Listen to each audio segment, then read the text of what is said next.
La mostra ha una parte più recitata che è un percorso voluto da un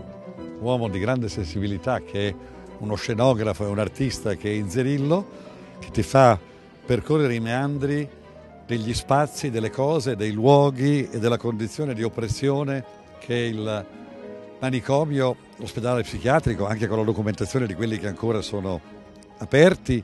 determina in persone che sono come gli altri, ma di cui viene intesa come malattia la libertà mentale o una condizione non allineata di comportamenti, per cui si sono oppresse e umiliate molte persone chiamandole matti.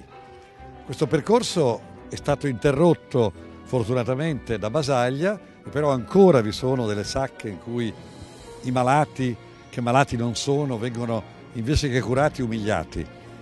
E l'unica malattia che non finisce con la morte ma porta alla vita è la cosiddetta malattia mentale, perché la seconda parte, quella in cui ci sono Ligabue e Guizzardi, indica la liberazione nell'arte attraverso la follia. Quindi quel percorso che è umiliante per il corpo e per la vita di chi è stato o chi ancora sta in ospedale psichiatrico trova uno slancio e uno sfogo quando l'arte ti fa utilizzare quella follia per creare immagini mai prima viste. L'aveva detto Ariosto ed è anche la ragione per la quale un autore che non è presente, che è Tarcisio Merati, quando è stato liberato dal manicomio si è trovato a dover fare dei lavori servili e sperava di poter tornare in manicomio per avere lo spazio per continuare a dipingere. Quando i pazienti aggrediscono i compagni di cella o il personale dell'OPG, oppure rifiutano la terapia farmacologica, sono matti da legare. La terapia per combattere il demone della rabbia è l'immobilizzazione forzata. Il Museo della Follia è nel Palazzo della Ragione, è uno dei padiglioni Expo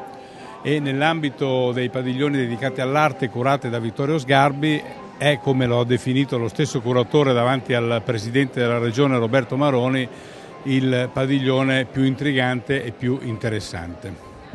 Naturalmente questa è una grande opportunità per la nostra città, perché la promozione di questa iniziativa avviene non con i mezzi del Comune di Mantova, con i mezzi locali, ma con i mezzi diretti dell'Expo. Quindi i visitatori dell'Expo troveranno nelle loro guide la pubblicità e la promozione di questa grande iniziativa culturale. È un'occasione anche per il lancio definitivo del Palazzo della Ragione, perché in questo modo il Palazzo della Ragione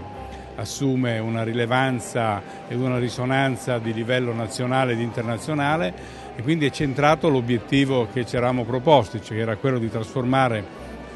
il disastro del terremoto che aveva messo in grave difficoltà strutturale questo edificio.